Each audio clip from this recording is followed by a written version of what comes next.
So నిన్న మనం discuss చేసుకున్నది ఏంటంటే కనుక kinds or classification of contract ఏమున్నాయి సార్ అంటే ఎన్ని రకాలుగా కాంట్రాక్ట్ ని క్లాసిఫై చేసుకోవచ్చు అని చెప్పేసి అంటే ఒకటి ఎన్ఫోర్సిబిలిటీని బేస్ చేసుకుని క్లాసిఫై చేసుకోవచ్చు అన్నారు. తర్వాత ఫార్మేషన్ ని బేస్ చేసుకుని క్లాసిఫై చేసుకోవచ్చు అన్నారు. అదర్ పెర్ఫార్మెన్స్ ని బేస్ చేసుకుని కాంట్రాక్ట్స్ ని క్లాసిఫై చేస్తాం అనుకున్నాం. అందులో ఫస్ట్ ఎన్ఫోర్సిబిలిటీ గురించి చూసాం.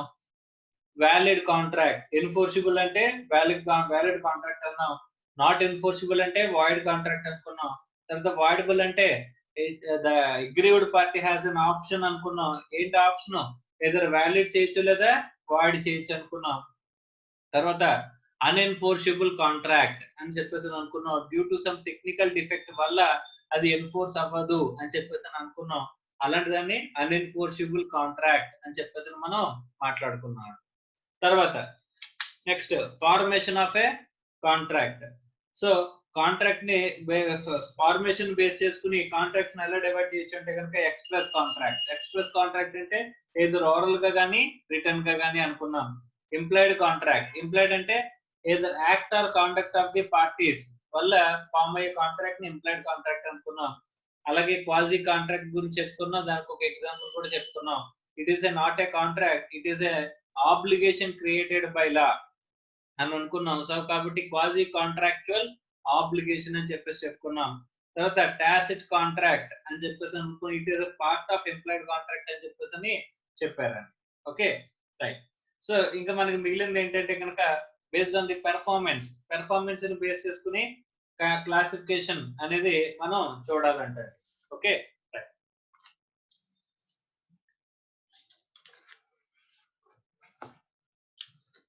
క్లాసిఫికేషన్ అకార్డింగ్ టు పెర్ఫార్మెన్స్ అనేది ఏమున్నాయి అని చెప్పేసానంటే ఇక్కడ చూస్తే యూనిలేటరల్ కాంట్రాక్ట్స్ అని చెప్పేసి అంటున్నాడండి. So bilateral contract and executed contract and executory contract. So right ఒకసారి చూడండి. పెర్ఫార్మెన్స్ ని బేస్ చేసుకుని we can divide the contracts into 4 types అంట. ఒకటేంటి యూనిలేటరల్ కాంట్రాక్ట్,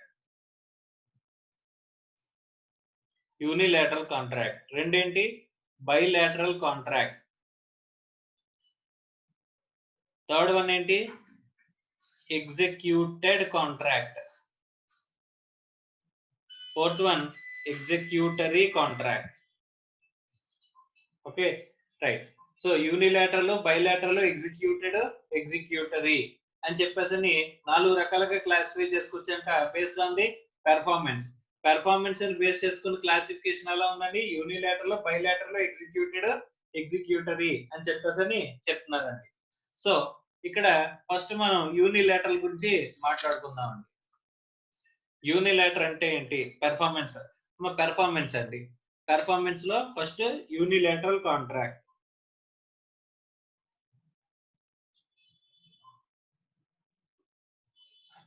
పెర్ఫార్మెన్స్ లో యూనిలేటరల్ కాంట్రాక్ట్ ఏంటంటే కాంట్రాక్ట్ ని ఇప్పుడు ఇద్దరి మధ్య కాంట్రాక్ట్ అనుకోండి, ఏ అండ్ బి మధ్య కాంట్రాక్ట్ అనుకోండి.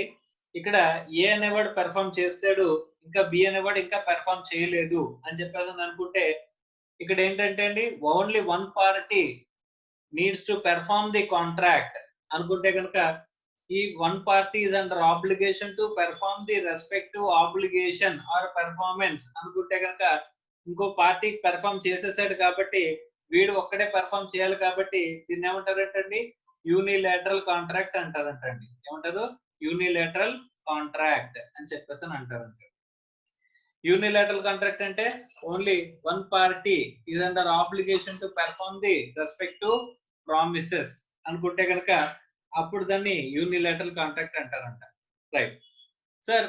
యూనిలేటరల్ కాంట్రాక్ట్ ని ఇంకా ఇంకో ఎడిషనల్ గా ఒక పాయింట్ కింద మాట్లాడుకోవాలనుకుంటే అసలు కాంట్రాక్ట్ ఫామ్ అయ్యేటప్పుడే ఇక్కడ ఏమవుతుందంట? ఇక only one party has to perform అంట.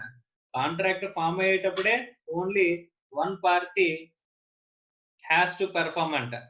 సార్ అలా ఎలా అవుతుంది సార్? కాంట్రాక్ట్ ఫామ్ అయ్యేటప్పుడే ఒక పార్టీ పెర్ఫార్మ్ చేయాల్సిన ఆబ్లిగేషన్ అనేది ఎలా ఉంటుంది సార్? సపోజ్ ఒక ఎగ్జాంపుల్ చూద్దామండి.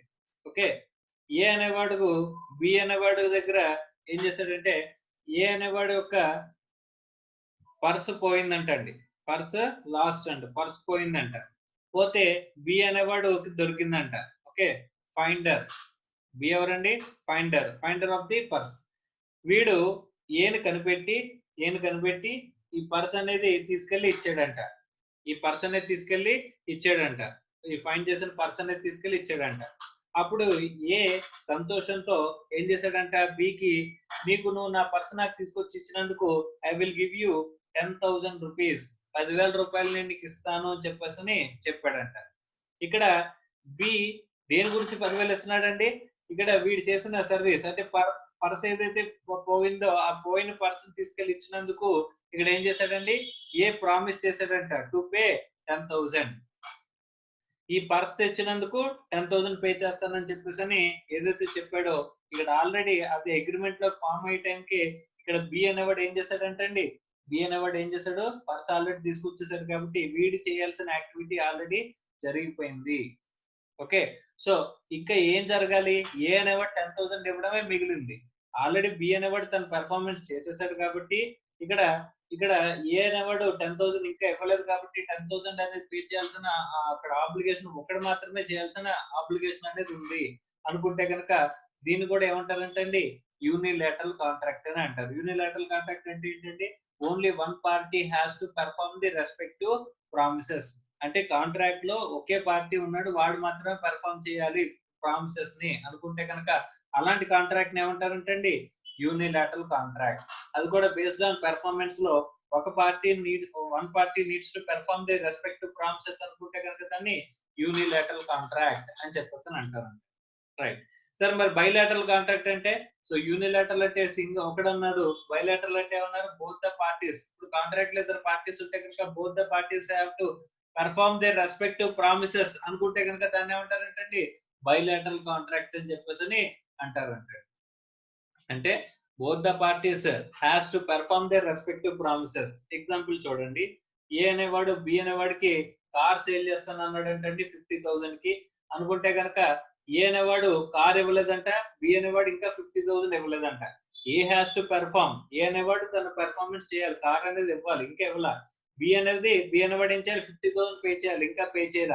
ఇద్దరు పెర్ఫార్మెన్స్ అనేది చేయలేదు అనుకుంటే కనుక both the parties under obligation to perform their respective promises అనుకుంటే కనుక దాన్ని ఏమంటారంటండి, బైలాటరల్ కాంట్రాక్ట్ అని చెప్పేసి అంటారంటండి. ఏమంటారు, బైలాటరల్ కాంట్రాక్ట్ అని చెప్పేసి అంటారంట. రైట్ సార్, ఎగ్జిక్యూటెడ్ అంటే ఏంటి సార్? నెక్స్ట్ ఎగ్జిక్యూటెడ్ కాంట్రాక్ట్ అంటే both the parties have performed their respective obligation. Suppose example లో కార్ అనేది ఏ అనేవాడు కార్ తీసుకెళ్లి ఇచ్చేసాడు, బి అనేవాడు 50,000 తీసుకెళ్లి ఇచ్చేసాడు అంటండి. ఏ కార్ ఇచ్చేసాడు, బి 50,000 ఇచ్చేసాడు. వాళ్ళ రెస్పెక్టివ్ అప్లికేషన్స్ ని వాళ్ళు పెర్ఫార్మ్ చేసేసారు అనుకుంటే గనక అక్కడ కాంట్రాక్ట్ ఏమవుతుందంటే అండి, ఎగ్జిక్యూటెడ్ కాంట్రాక్ట్ అవుతుందంట. అంటే ఇద్దరు both the parties perform their respective promises అనుకుంటే కనుక దాన్ని ఏమంటారంటే అండి, ఎగ్జిక్యూటెడ్ కాంట్రాక్ట్ అని చెప్పేసి అని అంటారంట. నెక్స్ట్ ఎగ్జిక్యూటరీ కాంట్రాక్ట్ అంటే ఏంటి సార్? ఇక్కడ either one of the party or both the parties have not performed their respective obligations. అంటే ఇక్కడ ఏ అనేవాడు కార్ ఇచ్చాడు కానీ బి అనేవాడు 50,000 ఇవ్వలేదు, లేదా ఏ అనేవాడు కార్ ఇవ్వలేదు, బి అనేవాడు 50,000 ఇవ్వలేదు. అంటే either one of the party or both the parties have not performed their respective promises అనుకుంటే కనుక అప్పుడు దాన్ని ఏమంటారంటే అండి, ఎగ్జిక్యూటరీ కాంట్రాక్ట్ అంటారండి. సో ఇప్పుడు మనం ఇంతకు ముందు చూసిందేనండి, one party has to perform the respective promises అనుకుంటే యూనిలాటరల్ అన్నారు. Both the parties have to perform their respective promises అంటే బైలాటరల్ అన్నారు. ఇద్దరు పెర్ఫార్మ్ చేసేస్తే ఎగ్జిక్యూటెడ్ అన్నారు. ఇద్దరులో ఒకడు గాని ఇద్దరు గాని పెర్ఫార్మ్ చేయకపోతే కనుక దాన్ని ఏమంటున్నారంటే ఎగ్జిక్యూటరీ కాంట్రాక్ట్ అంటారంట. Executory contract is divided into 2 parts అండి. ఒకటి యూనిలాటరల్, బైలాటరల్. అంటే ఈ యూనిలాటరల్, బైలాటరల్ ఎందులో పార్టెడ్ గా ఉన్నాయంటండి, ఎగ్జిక్యూటరీ కాంట్రాక్ట్ లో పార్టెడ్ గా ఉన్నాయి అని చెప్పేసి మనం చెప్పుకోవచ్చు. ఓన్లీ సింగిల్ ఒక party one party has not performed or both the parties have not performed with respective promises అంటే దాన్ని ఎగ్జిక్యూటరీ కాంట్రాక్ట్ అని చెప్పేసి అంటారు అని చెప్పేసి అంటున్నాడు. So this is with respect to kinds or classification of the contract. So based on enforceability, based on formation, based on performance of the contract. So ఇక్కడతో మనకి nature and kinds of contract అనే ఒక basic chapter అనేది complete అయిందండి. Okay, right.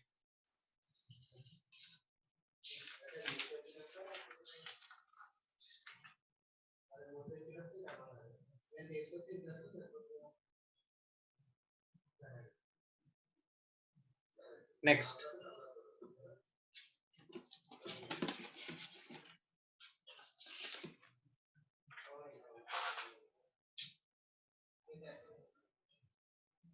Next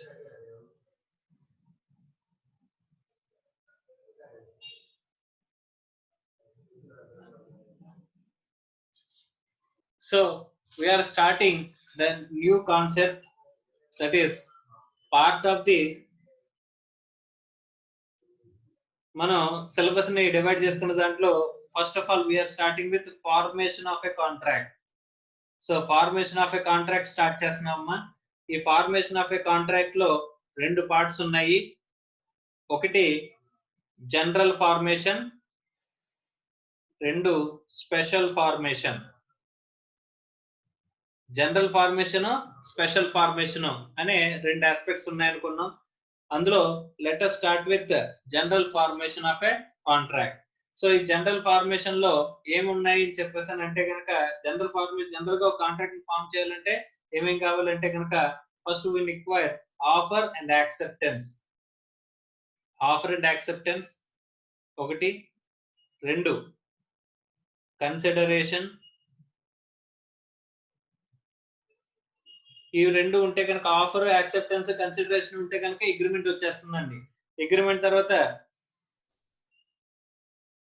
ఎన్ఫోర్సబిలిటీ condition, section 10 లో చెప్పిన enforceability conditions: free consent, competent persons to enter into a contract, competent parties to enter into a contract, legal object, lawful object and lawful consideration. Legal అన్న అనొచ్చు, lawful object and lawful consideration, and last one void agreements చూస్తాం, which is not a void agreement is a contract. So ఇవన్నీ కూడా మనకి essential elements to form a general contract. General గా contract ని form చేయాలంటే ఇవన్నీ జనరల్ ఎసెన్షియల్ ఎలిమెంట్స్ అనుకున్నాం. మన సిలబస్ కూడా ఒక్కొక్క చాప్టర్, ఒక్కొక్క టాపిక్, ఒక్కొక్క యూనిట్ అంటే ఒక్కొక్క చాప్టర్ అండి మనకి. ఇప్పుడు ఫస్ట్ మనం స్టార్ట్ చేసుకోబోయేది ఆఫర్ అండ్ యాక్సెప్టెన్స్ అనే చాప్టర్, తర్వాత కన్సిడరేషన్ అనే చాప్టర్, తర్వాత free consent, competent persons to enter into contract, lawful object and lawful consideration, void agreements అనే చాప్టర్. ఇవన్నీ కూడా ఒక్కొక్కటి ఒక్కొక్క చాప్టర్ కింద మనం మాట్లాడుకుంటూ వస్తా ఉంటాండి. సో అందులో ఫస్ట్ పార్ట్ కింద అంటే ఫార్మేషన్ ఆఫ్ ఎ కాంట్రాక్ట్ లో జనరల్ ఫార్మేషన్ లో ఈ ఆస్పెక్ట్స్ ఉంటే కనుక, అందులో ఫస్ట్ చాప్టర్ మనం స్టార్ట్ చేసుకుంటున్నాం, that is offer and acceptance. Okay, so let us start with offer and acceptance. Offer and acceptance రెండు పార్ట్స్ కాబట్టి అందులో ఫస్ట్ ఆఫర్ గురించి మాట్లాడుకుందాం, ఆ తర్వాత యాక్సెప్టెన్స్ గురించి మనం మాట్లాడుకుందాం. ఓకే, సో ఫస్ట్ ఆఫర్ అంటే ఏంటి? రైట్ సార్, ఏదైనా వర్డ్ గురించి మనం కావాలనుకుంటే కనుక మనం ఏమనుకున్నాం, డెఫినేషన్స్ కి వెళ్ళాలనుకున్నాం. అమ్మ మీకు ఇక్కడ ప్రామిస్ అనే డెఫినేషన్ చూసినప్పుడు a proposal when accepted becomes promise అని అన్నాం. అక్కడతో చైన్ ఆపేసానండి. అంటే మీకు గుర్తుందో లేదో, ఫస్ట్ కాంట్రాక్ట్ అనేది స్టార్ట్ చేసుకోవాలంటే కాంట్రాక్ట్ అంటే ఎలా వస్తుంది సార్ అని చెప్పేసి అనుకుంటే,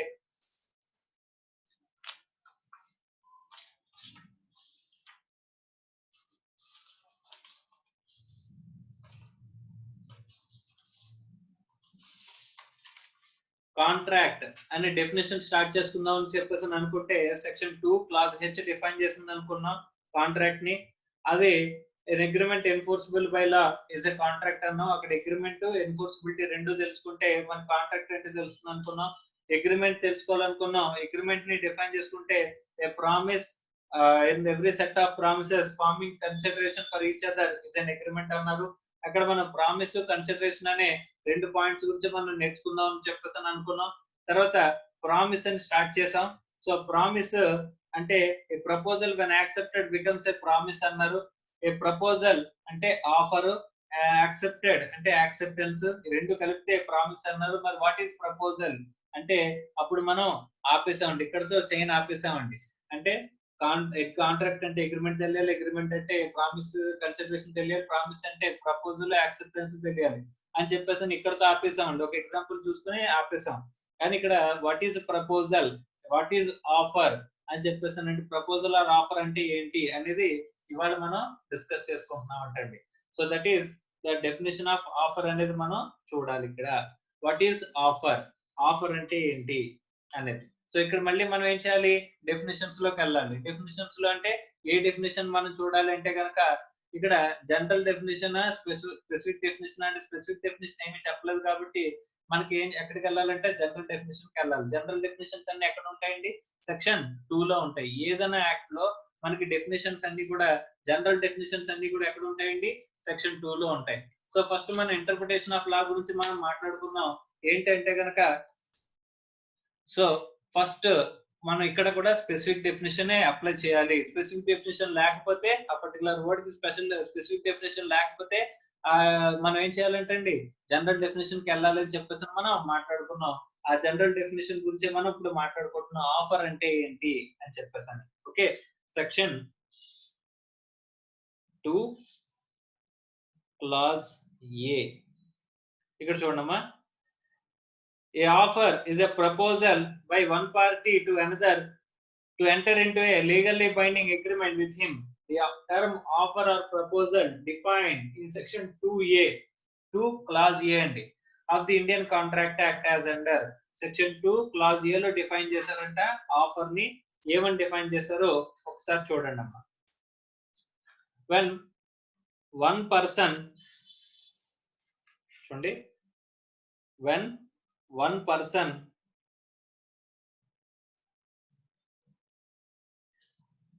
signifies to another his willingness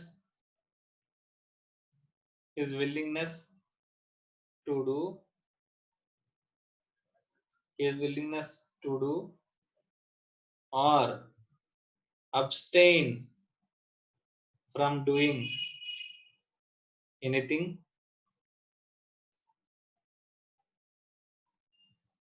with a view to obtain assent of that other,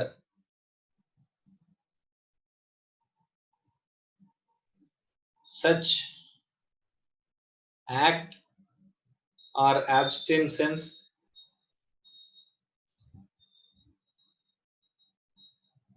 he is set to make a proposal. ఒకసారి చూడమ్మా, డెఫినేషన్ ని ఎలాబొరేట్ గా రాశాను అంతే, నథింగ్ బట్. ఓకే, ఒకసారి చూడండి. ఆఫర్ అంటే ఏంటంటే సెక్షన్ 2A లో ఏమని డిఫైన్ చేశారంటే, వన్ పర్సన్, ఒక పర్సన్ అంట, సిగ్నిఫైస్ అంటే కమ్యూనికేట్, సిగ్నిఫైస్ అంటే మీనింగ్ ఏంటి, కమ్యూనికేట్ టు అనదర్, వేరే వాడికి కమ్యూనికేట్ చేసాడంటే ఏంటి కమ్యూనికేట్ చేశాడు, హిజ్ విల్లింగ్నెస్ అంటే తను ఇలా చేద్దామని అనుకుంటున్నాడని తన విల్లింగ్నెస్ టు డూ, ఒక పని చేస్తానని కానీ, అంటే ఇది positive sense. Okay, abstain from doing anything, ఇది negative.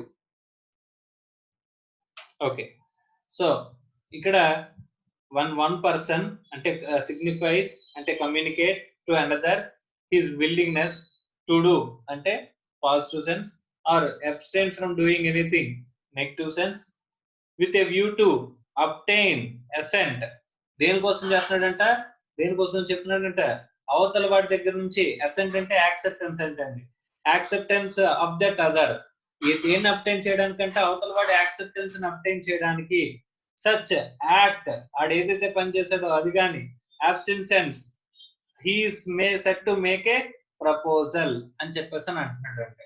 Okay, right.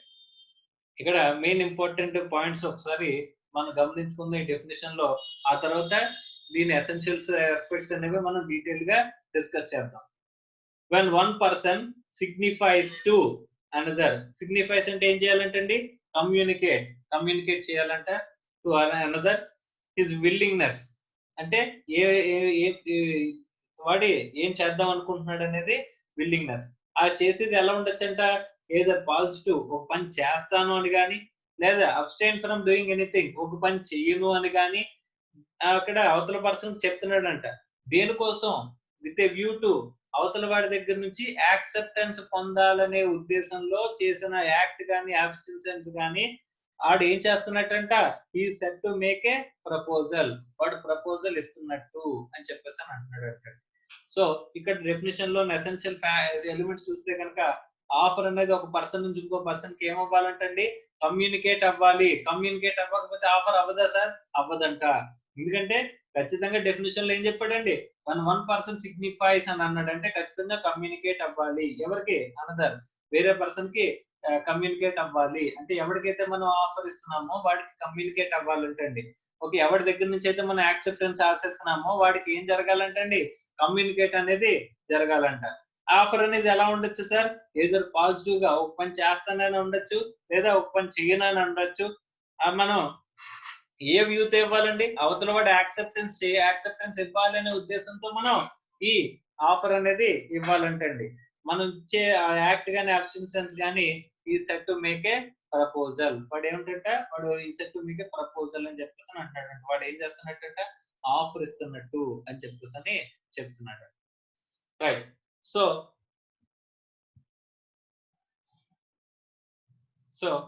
when one person signifies అంటే కమ్యూనికేట్, ఖచ్చితంగా ఏం చేయాలంటే కమ్యూనికేట్ చేయాలి. సార్ కమ్యూనికేషన్ లేకపోతే, కమ్యూనికేట్ చేయకపోతే is it not an offer? అంటే కమ్యూనికేట్ అవ్వకపోతే ఆఫర్ లేనట్టేనా సార్? అక్కడ లేనట్టేనంటండి. ఒక కేసులా ఉంది దీని మీద. ఆ కేసుల గురించి డిస్కస్ చేద్దామండి. రైట్. సో ఒక్కసారి essential elements of a valid offer అనేవి కొన్ని ఉన్నాయంట. వాటి గురించి చెప్పుకున్న తర్వాత అందులోనే పార్టెడ్ గా మనం ఈ కేసులా కూడా డిస్కస్ చేద్దాం. Okay, right. కేసులా అంటే కోర్టులో మనకి జరిగిన ఇప్పుడు ఒక పార్టీ ఇంకో పార్టీ మీద కేసు ఫైల్ చేసి ఏ ప్రొవిజన్ మీద, ఈ పర్టికులర్ ప్రొవిజన్ మీద కేసు ఫైల్ చేస్తే కనుక దానికి సంబంధించిన ఎసెన్షియల్ ఫ్యాక్ట్స్ అనేవి ఇప్పుడు మనం మాట్లాడుకుంటామండి. Okay, right. So we will discuss about the essential elements of offer. అంటే అక్కడ ఆఫర్ ఉన్నది అనాలంటే కనుక అక్కడ ఈ ఎసెన్షియల్ ఎలిమెంట్స్ అనేవి మనం సాటిస్ఫై చేయాలంటే ఎసెన్షియల్ ఎలిమెంట్స్ ఆఫ్ ఆఫర్ ఏమేమి ఉన్నాయి అని చెప్పేసానంటే, so first offer must be communicated. Offer ఏం చేయాలంట? మస్ట్ బి కమ్యూనికేట్ చేయాలంట. రైట్. సో దీని గురించి డిస్కస్ చేసుకున్న తర్వాత ఫర్దర్ గా ఇంకా ఎదురుకు వెళ్దాం. సో ఆఫర్ ని కమ్యూనికేట్ చేయాలి అంటున్నాడు. కమ్యూనికేట్ చేయకపోతే అక్కడ ఆఫర్ లేనట్టేనా సార్? ఎస్. ఓకే, సపోజ్ ఒక ఎగ్జాంపుల్ చూద్దామండి.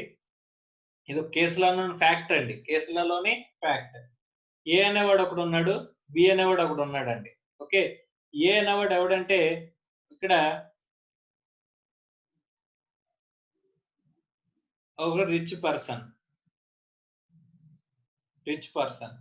బి అనేవాడు ఎవడంటే వర్కర్ అండి. ఓకే, ఎవరి దగ్గర? ఈ రిచ్ పర్సన్ దగ్గర ఉన్న వర్కర్ అంట. Okay, right. ఇక్కడ ఏం జరిగింది అని చెప్పేసానంటే ఏ యొక్క నెఫ్యూ అంటే మేనల్లుడు తప్పిపోయాడు అంటండి. తప్పిపోతే బి అనేవాడిని పిలిచి ఏం చెప్పాడంట? నువ్వు వెళ్ళి నా మేనల్లుడు తప్పిపోయాడు, వాడిని తీసుకురా అని చెప్పేసి వెతికి తీసుకురా అని చెప్పేసి బీని పంపించాడంటండి. Okay, right. ఇక్కడ నెఫ్యూ తప్పిపోయి 3 days అయింది. వర్కర్ ని పంపిస్తే వాడు కూడా తిరిగి రాలేదండి. Okay, right. వీడికి భయం పట్టుకుని ఏం చేశాడంటే ఒక అనౌన్స్మెంట్ ఇచ్చాడంట. ఓకే, ఒక ఆఫర్ అనేది ఇచ్చాడంట. ఈ ఆఫర్ అనేది ఎవరికి ఇచ్చాడు అంటే కనుక it is general offer. General offer అంటే public at large. General offer అంటే పబ్లిక్ ఎట్ లార్జ్. ఎలాగా పబ్లిక్ ఎట్ లార్జ్ కి ఎలా ఆఫర్ ఇచ్చాడో చూడండి. నా మేనల్లుడు తప్పిపోయాడు, నా మేనల్లుడిని తీసుకొచ్చి ఇచ్చిన వాళ్ళకి నేను 5 lakhs ప్రైజ్ మనీ పే చేస్తాను. ఎవరైతే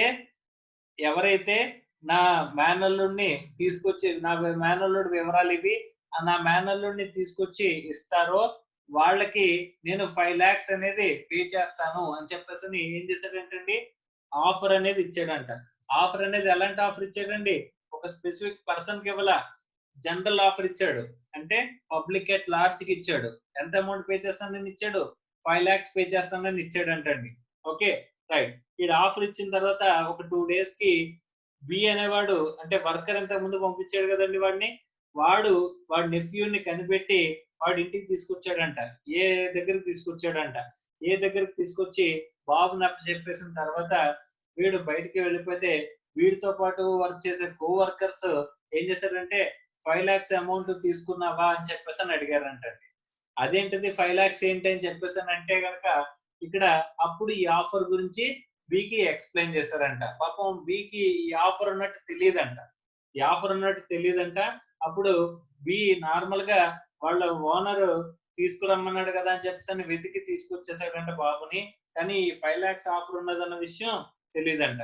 తెలియక అప్పుడు తర్వాత తెలుసుకున్న తర్వాత బి వెళ్ళి ఏ దగ్గరికి, సార్ నాకు 5 లాక్స్ ఇస్తానన్నారంట కదా, 5 లాక్స్ ఇవ్వండి అని చెప్పేసి అని అడిగాడంట.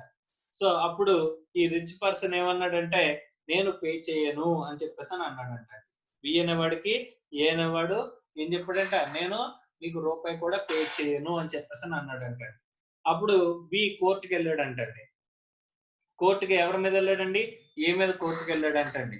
సార్ నాకు రావాల్సిన డబ్బులు నాకు ఇప్పించండి. ఈయన చెప్పాడు, ఎవరైతే నా మేనల్లోని తీసుకొస్తారో వాళ్ళకి 5 లక్షలు ఇస్తానని చెప్పాడు. చెప్పేది నేను తీసుకొచ్చినా సరే నాకు డబ్బులు ఇవ్వట్లేదు అని చెప్పేసి ఇక్కడ ఏకి చెప్పే ఏ మీద కేసు ఫైల్ చేశాడంట. ఎవరు, బి. కోర్టులో ఏం జరిగింది అని చెప్పేసి అంటే బి వాదిస్తున్నాడంట. ఏమని, సార్ ఇక్కడ ఆఫర్ అనేది ఇచ్చాడు ఈయన పబ్లిక్ ఎట్ లార్జ్ కి జనరల్ ఆఫర్ ఇచ్చాడు, 5 లాక్స్ పే చేస్తానని చెప్పేసి చెప్పాడు. ఎవడైతే మేనల్లుడు తీసుకొస్తాడో వాడికి 5 లాక్స్ పే చేస్తానని చెప్పేసి చెప్పాడు. కాబట్టి నేను తీసుకొచ్చాను కాబట్టి నాకు 5 లాక్స్ ఇప్పించండి అని చెప్పేసి బి అంటున్నాడంట. అక్కడ ఏం చెప్తున్నాడంట చూడండి. సార్ ఇక్కడ ఈ ఆఫర్ అనేది ఎవరికి ఏమవ్వలేదు, కమ్యూనికేట్ అవ్వలేదు. ఎవరికి, బికి కమ్యూనికేట్ అవ్వలేదు. సో అంటే బికి తెలిసి ఈ బాబుని తీసుకురాల, ఈ ఆఫర్ గురించి తెలియకుండానే బాబుని తీసుకొచ్చాడు. సో కాబట్టి ఇక్కడ ఆఫర్ అనేది ఏం జరగలేదంటండి, ఏ నుంచి బికి కమ్యూనికేట్ అవ్వలేదు, సిగ్నిఫై అవ్వలేదు. ఓకే, సో కమ్యూనికేట్ అవ్వలేదు కాబట్టి ఇక్కడ నేను పే చేయవలసిన అవసరం లేదు. ఇక్కడ ఆఫర్ అనేది కమ్యూనికేట్ అయితే మాత్రమే అక్కడ వ్యాలిడ్ ఆఫర్ అవుతుంది. ఎసెన్షియల్ ఎలిమెంట్స్ లో ఫస్ట్ ఎలిమెంట్ అదే, offer must be communicated. So communicate అవ్వాలి. కమ్యూనికేట్ అయిందా, ఇక్కడ అవ్వలేదు. కాబట్టి నేను వీడికి డబ్బులు పే చేయాల్సిన అవసరం లేదు అని చెప్పేసి చెప్పాడంటండి. ఎవరు, ఏ వాదించాడంట. అప్పుడు కోర్టులో ఫైనల్ గా జడ్జిమెంట్ ఇద్దరు వాదనలు విన్న తర్వాత కోర్టు ఒక జడ్జిమెంట్ ఇచ్చిందంట. ఎవరు విన్ అయ్యారు అని చెప్పేసి అంటే ఇక్కడ ఏ విన్ అయ్యాడంట. ఎందుకు విన్ అయ్యాడు సార్ అని చెప్పేసి అంటే ఆఫర్ అనేది నిజంగా కమ్యూనికేట్ అవ్వలేదు కాబట్టి, కమ్యూనికేట్ అయితే ఆఫర్ గురించి ఆఫర్ కి అగనెస్ట్ గా బాబు తీసుకొచ్చేవాడు. వీడు కమ్యూనికేట్ అవ్వలేదు కాబట్టి వీడు ముందే నార్మల్ గానే తీసుకొచ్చాడు. కాబట్టి ఆఫర్ అనేది కమ్యూనికేట్ అవ్వలేదు కాబట్టి అక్కడ ఏంటంటే ఇక్కడ ఏ అనేవాడు విన్ అవుతాడు, బి అనేవాడికి రూపాయి కూడా పే చేయాల్సిన అవసరం లేదు. Okay, right. Second, next offer must be communicated లో ఫస్ట్ పాయింట్ అంటే offer must be communicated. So ఈ కేసులలోని ఏబి అని చెప్పారు కదా, ఈ రియల్ నేమ్స్ ఏంటంటే సో లాల్మన్ శుక్లా వర్సెస్ గౌరీ దత్ అండి. కేసులో ఏంటంటే Lalman Shukla versus Gauri Dutt. So Lalman Shukla versus Gauri Dutt అనే కేసులో ఈ ఎసెన్షియల్ ఎలిమెంట్స్ అనేవి ఇప్పుడు మనం చెప్పుకున్న ఎసెన్షియల్ ఫ్యాక్ట్స్ అనేవి జరిగాయి. Okay, right. Next second one, offer must be made with a view to obtain the consent of the offeree అని చెప్పేసి అంటున్నాడు అండి. అమ్మ, ఆఫర్ ఇచ్చేవాడిని ఏమంటారంటే ఆఫరర్ అంటారండి. ఆఫర్ తీసుకునేవాడిని ఏమంటారండి, ఆఫరీ అంటారండి. ఓకే, ఏ అనేవాడు తన కార్ని బికి 50,000 సేల్ చేస్తానని చెప్పేసి అంటే కనుక ఏ అనేవాడు తన కార్ని బికి 50,000 కి సేల్ చేస్తానని చెప్పేసానంటే కనుక ఏ అనేవాడు ఆఫర్ ఇస్తున్నాడు కాబట్టి ఏ ఏమవుతాడండి, ఆఫరర్ అవుతాడండి, ఆఫరర్. సో బి అనేవాడు ఏమవుతాడండి, ఆఫరీ, ఆఫరీ. ఆఫర్ ఎవరికైతే ఇస్తున్నామో వాడు ఆఫరీ అవుతాడు. మనం ఇస్తుంటే కనుక ఆఫర్ ని మనం ఏమవుతామండి, ఆఫరర్ అవుతామండి. ఓకే, ఆఫర్ అనేది ఏ వ్యూతో ఇవ్వాలంటే అండి, ఆఫర్ యొక్క యాక్సెప్టెన్స్ అనేది పొందాలనే ఉద్దేశంతో మనం ఆఫర్ అనేది ఇవ్వాలి. అవతల వాడి దగ్గర నుంచి ఖచ్చితంగా నాకు యాక్సెప్టెన్స్ కావాలి అనే ఉద్దేశంలో మనం ఆఫర్ అనేది ఇవ్వాలి అని చెప్పేసి అని అంటున్నాడండి. ఇది కూడా మనకి డెఫినిషన్ లో ఉంది. So with a view to obtain the assent of the other అని చెప్పేసి అని అన్నారండి. Next, offer must have its terms definite and clear. Offer terms ఎలా ఉండాలంట, ఆఫర్ లోని టర్మ్స్ మస్ట్ బి డెఫినైట్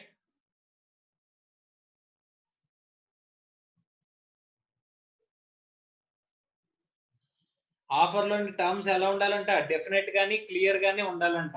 అంటే వేగ్ గా ఉండకూడదా సార్, ఉండకూడదంట. సపోజ్ ఏ అనేవాడు కార్ ని బి అనేవాడికి ఏం చెప్పాడంట, ఎంతో కొంత ప్రైస్ ఇచ్చి తీసుకెళ్ళు అని అన్నాడంట. ఎంత ప్రైస్ అనేది ఇక్కడ స్పెసిఫిక్ గా చెప్పలేదు, ఎంత కొంత అంటే వీడు ఓకే వదిలేసాడంటండి. సో అలాంటప్పుడు ఇక్కడ టర్మ్స్ అనేవి ఎలా ఉన్నట్టు కాదంటండి, ఇక్కడ క్లారిటీగా డెఫినెట్ గా ఉన్నట్టు కాదంట. సో ఆఫర్ లోనే డెఫినెట్ గా టర్మ్స్ అనేవి ఎలా ఉండాలండి, డెఫినెట్ గానీ క్లియర్ గానీ ఉండి తీరాలి, లేకపోతే అది ఏమవుదంట, ఆఫర్ అవ్వదంట. సో నెక్స్ట్ ఎసెన్షియల్ ఎలిమెంట్స్ లో ఫస్ట్ ఎసెన్షియల్ ఎలిమెంట్ ఏమన్నారండి, ఆఫర్ మస్ట్ బి కమ్యూనికేటెడ్ అన్నారు. సెకండ్ ఏమన్నారండి, offer must be definite and clear.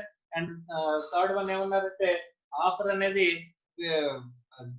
దేనికోసం ఇవ్వాలంటే కనుక with view to obtain the assent of the other, అంటే acceptance consent of the other person consent acceptance పొందాలి అనే intention తో మనం ఆఫర్ అనేది ఇవ్వాలి. అలాంటప్పుడు అది వ్యాలిడ్ ఆఫర్ అవుతుంది. అమ్మా ఇవన్నీ కూడా essential elements of a valid offer. ఒక వ్యాలిడ్ ఆఫర్ అనేది ఎగ్జిస్టెన్స్ లోకి రావాలి అంటే కనుక మనకు కావాల్సిన ఎసెన్షియల్ ఎలిమెంట్స్ అన్ని కూడా మనం డిస్కస్ చేసుకుంటున్నాం అండి. Okay right.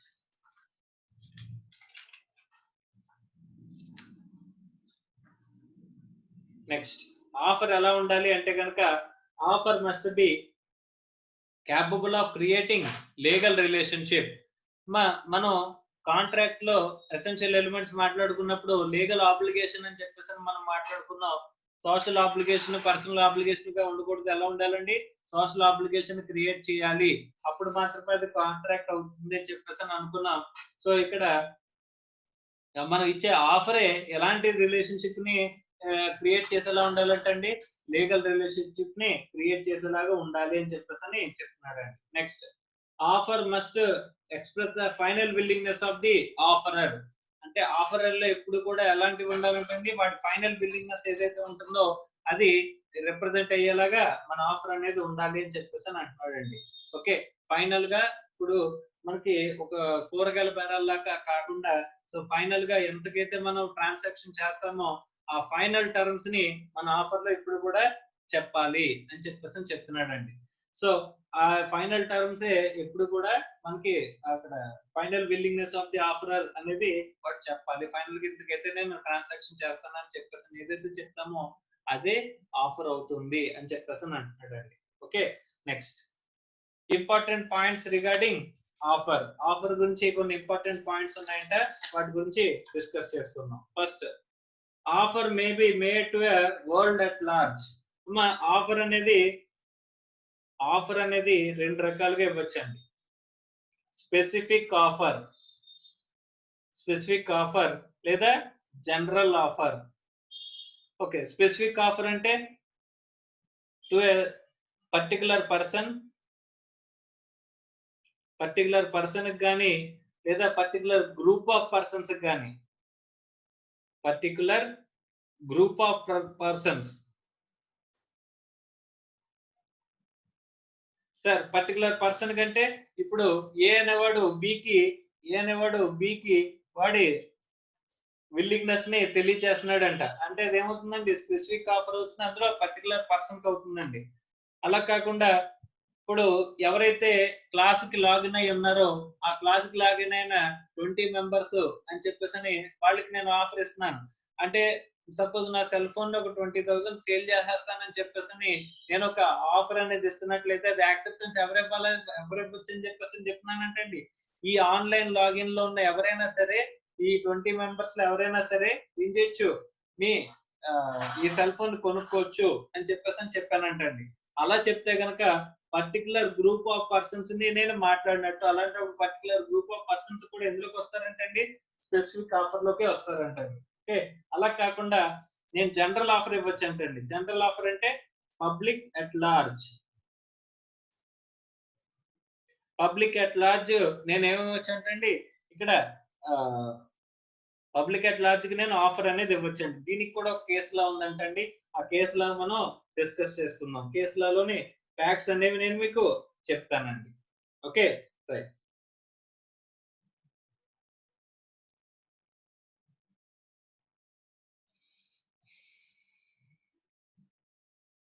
ఒక డ్రగ్ మ్యానుఫ్యాక్చరింగ్ కంపెనీ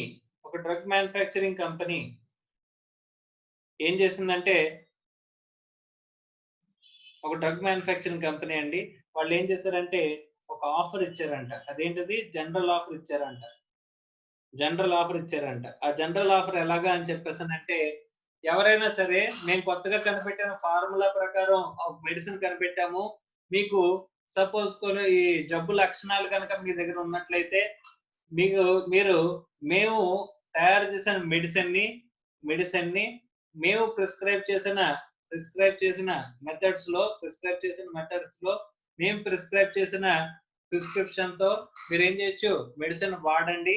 ఒకవేళ మీకు క్యూర్ అవ్వలేదు అంటే గనక we will pay you 50 lakhs అని చెప్పేసి ఒక ఆఫర్ ఇచ్చారంటండి. ఓకే, 50 లక్షల రూపాయలు పే చేస్తాము ఒకవేళ మీరు మా డ్రగ్ ని కనుక వేస్తున్న ఆఫర్ ఏంటంటే, మా డ్రగ్ ని కనుక మా మెడిసిన్ కనుక మీరు ప్రిస్క్రైబ్డ్ మెథడ్ లో ప్రిస్క్రైబ్డ్ మోడ్ లో మీరు వాడి మీకు ఆ లక్షణాలు లేక జబ్బు తగ్గకపోతే గనక మీకు మేము ఎంత పే చేస్తామో 50 లక్షలు పే చేస్తాము అని చెప్పేసి చెప్పాడంటండి. Okay, right.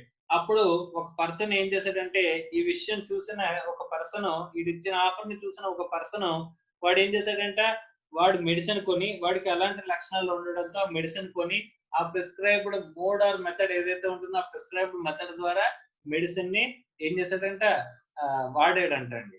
ఆ జబ్బు తగ్గడానికి బదులు ఇంకా ఎక్కువైపోయిందంట. సో వెంటనే ఈడేం చేశాడంటే, ఈ కంపెనీ ఏదైతే ఉందో డ్రగ్ మ్యానుఫ్యాక్చరింగ్ కంపెనీ, ఆ కంపెనీకి వెళ్ళి 50 lakhs పే చేయండి అని చెప్పేసి అడిగాడంట. 50 lakhs పే చేయమని చెప్పేసి అడిగాడంట. అప్పుడు అక్కడ ఆ కంపెనీ వాడు చెప్పింది ఏంటంటే, నువ్వు ఎవరు, నేను మీతో కాంట్రాక్ట్ లోకి ఎంటర్ అయ్యానా, నేను మీతో కాంట్రాక్ట్ లోకి ఎంటర్ అవుతానని నేను చెప్పానా, నేను మీకు ఆఫర్ ఇచ్చానా, మీరు దానికి యాక్సెప్టెన్స్ జరిగిందా అని చెప్పేసానంటే, ఇక్కడ ఆఫర్ యాక్సెప్టెన్స్ ఎలా జరిగింది అని చెప్పేసానంటే, వీడిచ్చింది ఏంటండి, public offer, public at large. ఎవరైనా సరే ఆఫర్ గురించి తెలుసుకున్న ఎవరైనా సరే దానికి రెస్పాండ్ అవ్వచ్చు. సో మీ ఆఫర్ గురించి తెలిసిన నేను ఏం చేశాను, మెడిసిన్ ని ప్రిస్క్రైబ్ మెథడ్ లో వాడాను కాబట్టి అక్కడ నాకు జబ్బు నయం అవ్వలేదు కాబట్టి you have to pay 50 lakhs అని చెప్పేసి వాడు కేసు ఫైల్ చేశాడంట.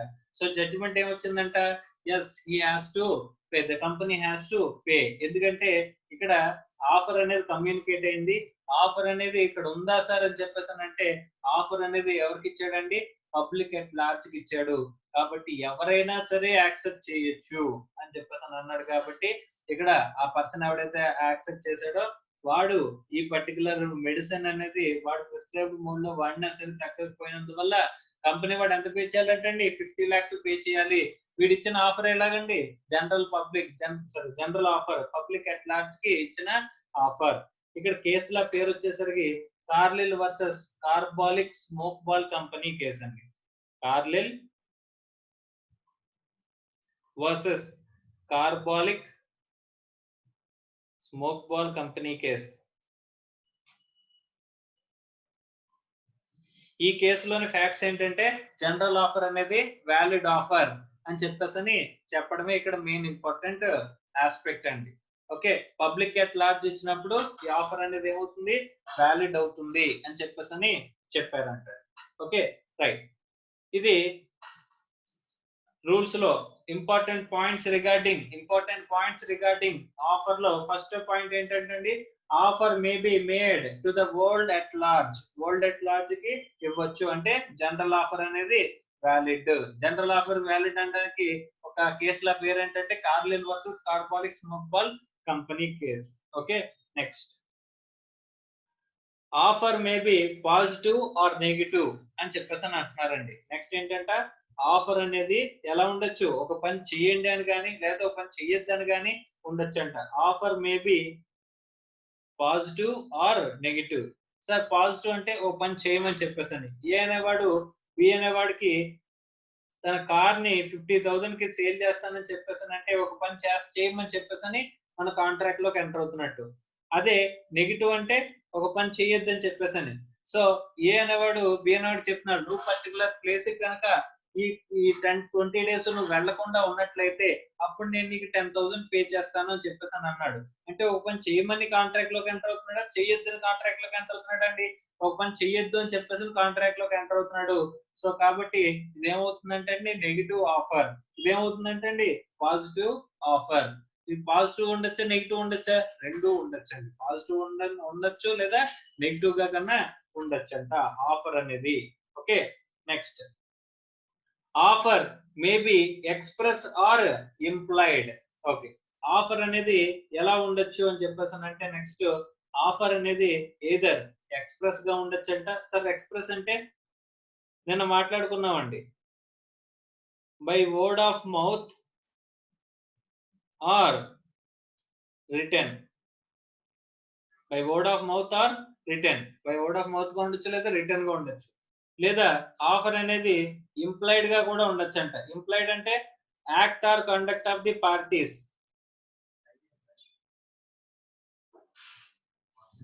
Act or conduct of the parties గా కూడా మనకి ఆఫర్ అనేది ఉండొచ్చు అంట. ఇంప్లైడ్ ఆఫర్ అనేది act or conduct of the parties ఉండొచ్చు. Offer may be express or implied. Express అంటే by word of mouth or written, or implied అంటే act or conduct of the parties ఉండొచ్చు అని చెప్పేసి అని అంటున్నారండి. ఇదేంటిది offer, express offer, implied offer. Okay, right. Sir express offer అంటే by word of mouth, ఓ పని చేస్తానని చెప్పడం లేదా చేయడం. లేకపోతే రిటర్న్ గా ఉండొచ్చు అంటే ఒక కమ్యూనికేషన్ చేయడం. అంటే రిటర్న్ కమ్యూనికేషన్ లో నేను నీకు నా కార్ 50,000 సేల్ చేస్తానని చెప్పేసి ఒక లెటర్ రాయడం లాంటిది రిటర్న్ కమ్యూనికేషన్ అండి.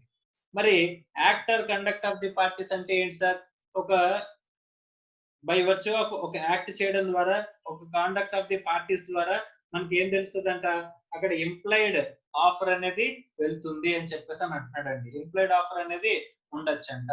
ఓకే, సో ఇక్కడ ఇప్పుడు నిన్న మనం ఎగ్జాంపుల్ లో కొబ్బరి బొండాలు అమ్మేవాడు వచ్చి కొబ్బరి బొండం కొట్టిస్తే అది నేను తాగాను అని చెప్పేసి అని అన్నాను, వెళ్ళి అక్కడ నుంచి ఉంటే వాడు కొబ్బరి బొండం కొట్టివ్వడం ఏంటండి, వాడు మనకి ఇస్తున్న ఆఫర్ అండి. ఓకే, అది ఇంప్లైడ్. వాడు కొబ్బరి బొండం కొట్టివ్వడం అనే యాక్ట్ ఏదైతే ఉందో అదేమవుతుందంటే అండి ఆఫర్ అవుతుందంట.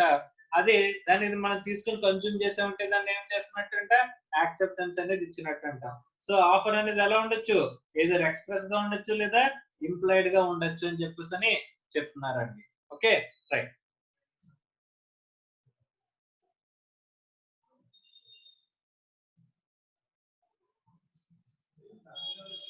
నెక్స్ట్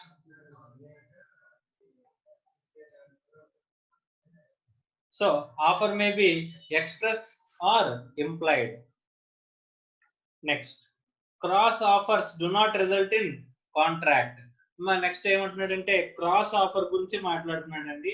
ఇవన్నీ కూడా ఇంపార్టెంట్ పాయింట్స్ అండి రిగార్డింగ్ ఆఫర్ గురించి. Cross offer, sir what is cross offer? So cross offer అంటే ఒక ఆఫర్ కి అగెన్స్ట్ గా ఇంకొక ఆఫర్ అండి, with the same terms. A అనేవాడు చెప్తున్నాడంట ఏమని, ఇక్కడ నా కార్ ని 50,000 సేల్ చేస్తాను అని చెప్పేసి ఇక్కడ వీడు చెప్తుంటే బి అనేవాడు అడుగుతున్నాడంట, నీ కార్ ని నాకు 50,000 కి ఇస్తావా అని చెప్పేసి అడుగుతున్నాడంట. ఓకే, వీడిచ్చే ఆఫర్ కి వీడు కూడా ఆఫర్ ఇస్తున్నాడు. ఏంటి, సిమిలర్ టర్మ్స్ తో ఆఫర్ అనేది ఇద్దరు ఇస్తున్నారంట అండి. సో అప్పుడు అది ఏమవుతుందంటండి, it is a cross offer అవుతుందంట. Cross offer do not result in offer or does not result in offer అవుదంట. ఓకే, క్రాస్ ఆఫర్ అంటే సిమిలర్ టర్మ్స్ తో ఆఫర్ అనేది చెప్పుకుంటే ఇస్తే కనుక జనరల్ గా ఇది ఎప్పుడు జరుగుతుంది అంటే రిటర్న్ కమ్యూనికేషన్ లో జరుగుతుందండి. ఓరల్ కమ్యూనికేషన్ లో నా కార్ని 50,000 కి ఇస్తాను అంటే బి అనేవాడు కూడా నీ కార్ని 50,000 కి ఇస్తావా అని చెప్పి అడగడం అనేది జనరల్ గా జరగదు. ఎందుకంటే ఇద్దరు మాట్లాడుకున్నప్పుడు ఒకటిదొకటి వినిపిస్తుంది కదా, వినిపించకపోతే ఇద్దరు ఒకటే రిపీట్ చేస్తారు టర్మ్స్. లేదు అంటే జనరల్ గా ఏంటంటే క్రాస్ ఆఫర్స్ అనేవి ఎప్పుడు ఉంటాయంటే లెటర్ కమ్యూనికేషన్ లో ఏ అనేవాడు ఒక లెటర్ రాశాడు, నా కార్ ని నీకు 50,000 కి అనేది నేను అమ్ముతానని చెప్తాను. బి అనేవాడు కూడా ఒక లెటర్ రాశాడు, నీ కార్ ని 50,000 కి అమ్ముతావా అని చెప్పేసాను. సో ఇలాంటప్పుడు క్రాస్ ఆఫర్స్ అవుతాయి. సిమిలర్ ఐడెంటికల్ టర్మ్స్ తో కనుక ఆఫర్స్ ఎక్స్చేంజ్ జరిగితే దాన్ని ఏమంటారండి, క్రాస్ ఆఫర్స్ అంటారు. క్రాస్ ఆఫర్స్ వల్ల ఏం రాదంటండి, ఆఫర్ అనేది ఎగ్జిస్టెన్స్ లోకి రాదు అని చెప్పేసి అంటున్నారండి. Okay right. నెక్స్ట్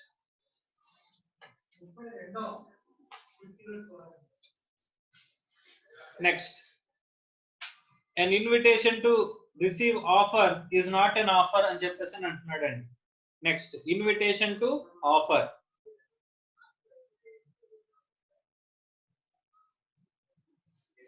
ఈ ఇన్విటేషన్ టు ఆఫర్ అనేది ఆఫర్ అవుతుందా సార్ అని చెప్పేసి అంటే ఆఫర్ అవుతుందంట. Sir what is invitation to offer ఒకసారి మనం చూద్దామండి. ఓకే, ఏ అనేవాడు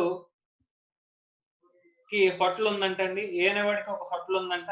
ఒక హోటల్ బయట ఒక బోర్డు పెట్టాడంట, మీల్స్ 100 రూపీస్ అని చెప్పేసి ఒక బోర్డు పెట్టాడంటండి.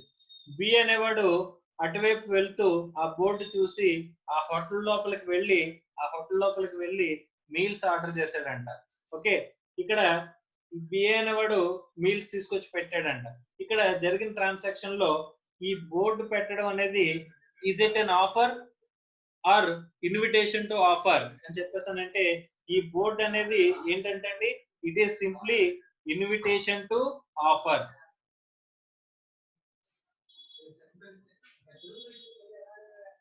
సో ఇది ఇన్విటేషన్ టు ఆఫర్ అంట. ఈ హోటల్ బోర్డు పెట్టడం అనేది ఇన్విటేషన్ టు ఆఫర్. ఇక్కడ ఈ బోర్డు చూసి వచ్చి ఏ నాకు మీల్స్ ఆర్డర్ ఇచ్చాడు చూసారా, ఈ మీల్స్ ఆర్డర్ ఇవ్వడాన్ని ఆఫర్ అంటారంట. వీడు ఏ అనేవాడు వీడిచ్చిన ఆఫర్ కి యాక్సెప్టెన్స్ ఇస్తూ మీల్స్ తీసుకొచ్చి ఏదైతే వీడికి ప్లేట్ పెడతాడో అది యాక్సెప్టెన్స్ అంట. సో ఎవరు ఆఫర్ ఇస్తున్నట్టు అంటే బి అనేవాడు ఆఫర్ ఇస్తున్నట్టు కానీ ఏ అనేవాడు ఆఫర్ ఇస్తున్నట్టు కాదు. ఈ బోర్డు పెట్టాడు కదా సార్, ఇక్కడ మనకి ఆషాఢం సేల్ 50% ఆఫ్, 20% ఆఫ్, 100% ఆఫ్ అని ఏవైతే బోర్డులు పెడతారో అవన్నీ కూడా ఏంటండి, జస్ట్ ఇన్విటేషన్ టు ఆఫర్ అండి. ఓకే, మీకు ఒక బస్సు వాడు హైదరాబాద్ వెళ్ళే బస్సెస్ ఉంటాయి కదా, అక్కడ వాడు అరుస్తున్నాడంట, హైదరాబాద్ టికెట్ 1000 రూపీస్ అని చెప్పేసి అరుస్తున్నాడంట. వాడు ఏం చేస్తున్నట్టంటే జస్ట్ ఇన్విటేషన్ టు ఆఫర్ అండి. మీరు వెళ్ళి నాకు ఒక సీట్ ఇస్తావా అని చెప్పేసి 1000 రూపీస్ ఇచ్చి నాకు ఒక సీట్ ఇస్తావా అని చెప్పేసి మీరు అడిగితే కనుక అది ఏంటంటండి, ఆఫర్ అంట. మీరు వెళ్ళి ఆఫర్ ఇచ్చినట్టంట. దానికి వాడు మీ ముఖం నచ్చితే ఆ 1000 రూపాయలు తీసుకుని మీకు సీట్ ఇస్తాడు చూసారా, దాన్ని యాక్సెప్టెన్స్ అని చెప్పేసి అంటారంట. ఓకే, సో వాడు ఎప్పుడైతే అరుస్తున్నాడో ఆ అరవడాన్ని లేకపోతే ఈ బోర్డు పెట్టడాన్ని ఏమంటారంటండి, invitation to offer. Invitation to offer is not an offer at all. Invitation to offer is not offer. Offer అవ్వదంటండి. ఓకే, కానీ ఇక్కడ బి అనేవాడు ఆ బోర్డు చూసి ఆ హోటల్లోకి వెళ్ళి నాకు మీల్స్ పెట్టండి అని చెప్పేసి ఏదైతే అడుగుతాడో అది ఆఫర్ అవుతుందంట. ఓకే, సో ఆ అరుపు వెళ్ళిన తర్వాత బస్సు 1000 రూపీస్ టికెట్ అని చెప్పేసి అడుగుపోయిన తర్వాత మీరు వెళ్ళి నాకు ఒక టికెట్ ఇవ్వు అని చెప్పేసి ఏదైతే అడుగుతారో అది మీరు ఆఫర్ ఇచ్చినట్టంట. Okay, so invitation to offer is not an offer. Okay, next important aspects ఏమున్నాయి అని చెప్పేసానంటే, ఆఫర్ గురించి ఇంకా ఇంపార్టెంట్ టర్మ్స్ ఏమున్నాయి అని చెప్పేసాను అనుకుంటే, mere statement of intention is not an offer అని చెప్పేసి అంటున్నాడండి. అంటే ఒక మియర్ స్టేట్మెంట్ ఆఫ్ ఇంటెన్షన్, వాడు ఇంటెన్షన్ తెలియజేస్తున్నాడంట. సపోజ్ ఏ అనేవాడు బి అనేవాడికి చెప్తున్నాడంట, mere statement of intention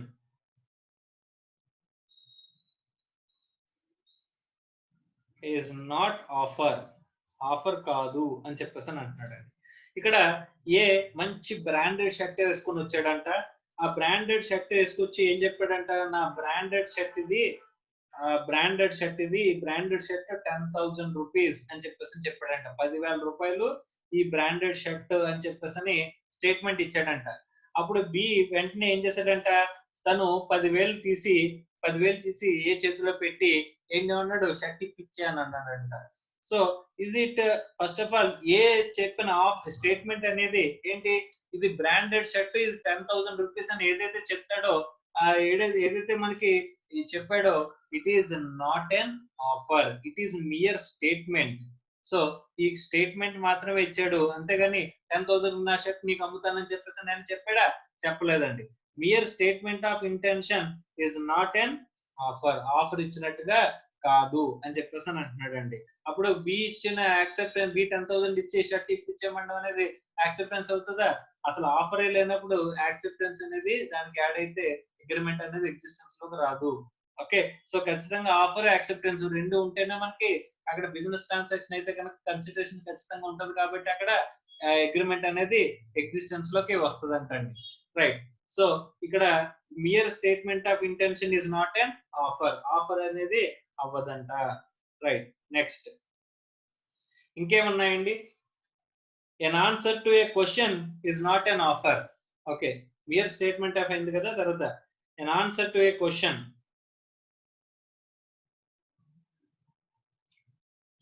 N answer to a question is not a offer, అది ఆఫర్ అవ్వదంట. అంటే ఒక క్వశ్చన్ కి ఆన్సర్ చెప్పానంట. సపోజ్ ఏ అనేవాడు షాపింగ్ మాల్ లో షాపింగ్ చేస్తున్నాడంట, షాపింగ్ వెళ్ళాడంట. బి అనేవాడు కూడా షాపింగ్ మాల్ లో షాపింగ్ వెళ్ళాడంట. ఓకే, ఏ అనేవాడు ఒక షర్ట్ పట్టుకుని చూస్తుంటే, ఆ షర్ట్ చూస్తుంటే ఇక్కడ బి క్వశ్చన్ అడిగాడంట, ఎంత రేటు అని చెప్పేసి అని. అంటే దాని మీద ఉన్న ప్రైస్ ట్యాగ్ చూసి వాడు 2,000 రూపీస్ అని చెప్పేసి అని చెప్పాడంట ఏ. ఓకే, ఇక్కడ బి ఏది 2,000 ఇచ్చి ఆ షర్ట్ ని తీసుకెళ్లిపోయాడంట. సో వీడు ఏం చేశాడండి, జస్ట్ ఆన్సర్ చేశాడండి, వీడి క్వశ్చన్ కి ఆన్సర్ చేశాడు. అంటే 2,000 కి వీడు షర్ట్ అమ్ముతానని చెప్పినట్ట లేదు. సో వీడు ఆఫర్ ఇచ్చినట్టు కాదు. Mere answer to a question does not result in a offer, అది ఆఫర్ కింద రిగార్డ్ చేయబడదు అని చెప్పేసి అని చెప్తున్నాడండి. So this is with respect to important points regarding offer అండి. సో ఒక్కసారి ఆఫర్ గురించి కనుక మనం ఒక్కసారి రీక్యాప్ చేసుకుంటే, డెఫినేషన్ ఏమని చెప్తుందండి, offer definition section 2A discuss చేస్తుంది. ఏమని చెప్పి డిఫైన్ చేసిందంటే కనుక, సో అమ్మ ఆఫర్ అంటే ఏంటంటే, ఇది definition a type of definition చూడాలండి. So a term offer or proposal defined in section 2A of the Indian contract act as under అని చెప్పేసి అని అన్నాడు. ఇది ఎలాంటి డెఫినేషన్ అని చెప్పేసి అంటే మీన్స్ డెఫినేషన్ అండి. A definition, offer means, offer means definition. Means అంటే exhaust meaning, clear cut meaning అనేది ఇక్కడ చెప్పేశాడు. ఆఫర్ అంటే ఇలా ఉంటేనే ఆఫర్ అంట. ఏంటది, వెన్ వన్ పర్సన్, ఒక పర్సన్ సిగ్నిఫైస్ అంటే కమ్యూనికేట్ టు అనదర్, అంటే వేరే పర్సన్ కి కమ్యూనికేట్ చేసి ఉండాలంట. ఏమని, వాడి విల్లింగ్నెస్, ఏమని విల్లింగ్నెస్, ఒక పని చేస్తాను అని కానీ ఒక పని చేయను అని కానీ.